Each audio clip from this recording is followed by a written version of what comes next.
Quick video on the CRKT M16-03Z as in Zulu. So this is a pretty neat little everyday carry knife. This knife is one of the many variations that you'll get out of the M16 series. And on the website, you're looking at 60 bucks per their website. But if you look around on Amazon and whatnot, you may be able to find it for a little bit cheaper. So first off, just some specs before I handle the knife and just give my overall thoughts on it. The blade length is 3.5 inches. It's a plain edge with Aussite steel on the blade. Finish is bead blast. The thickness 0.12 inches if you care about that.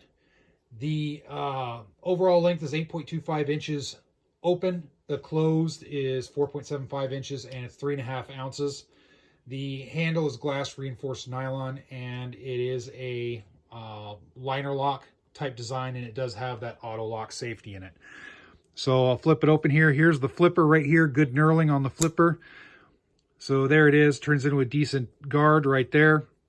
You have some knurling right here for some grip. This does have a double thumb stud right here if you so choose. There's a liner lock. There's its engagement, solid engagement. And then here is that safety, that auto lock safety that you have to depress in order to fold the knife back up. Some people like them, some people hate them. I don't mind them personally. I think they're kind of neat. Very sharp design with the gray silver over the black reinforced. Very sharp looking knife. I really dig the overall design of the M16 series. You can swap the clip right here over to this side if you so choose. Pretty solid clip. All the cricket lines, I haven't really experienced hardly any issues. I think there was one model that fit a little bit loosely in a pocket, but for the most part, these all fit pretty good. The thickness is pretty good on the handle. I have bigger hands and I can really feel my grip well with this. Good traction. I think this would be a great knife for just everyday uses. Overall, the styling, simplistic, good liner overall. Pretty thick. There's no give to it. It's very, very well made. No give in the blade, and then I'll show the centering right there. The centering looks good to go. No problem.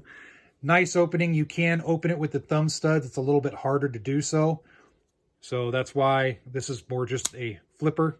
Just flip it right open, and you're good to go. My overall view on this, good little knife for everyday carry use, and if you're going to use it for self-defense, it'll work. It's certainly not the best for self-defense. I think the best you'll get for self-defense will be like a fixed blade, a one-piece fixed blade. But for a folder, this is pretty good. Just one thing to note, keep an eye right here. Make sure they stay tight over repeated use. I've noticed that with the M16 lineup. They're pretty good, but I have noticed on some of my models that I have that over a lot of use, it just got a little bit looser over time. So just keep an eye on that. Make sure it stays tight and you'll be good to go. So again, for somewhere around 50 bucks, maybe even a little bit less, depending on where you're going, I think this is a great sharp looking addition to an EDC. And that spear point just lends itself well to self-defense purposes. The blade sharpness, it's not the sharpest blade that I've seen. So you could sharpen it a little bit more after you get it. It is sharp enough for most tasks, but if you're looking for that paper cutter type sharpness, then yeah, you're going to have to do a little bit to it if your sample is going to be like mine. So overall, good knife. I like the feel of it. Again, I'm a CRKT fan. I really like their lineup. So I guess I'm not really biased, but again, it's just my jam. I really like the CRKT lineup, especially the M16s. So all right, thanks a lot for watching. Stay safe.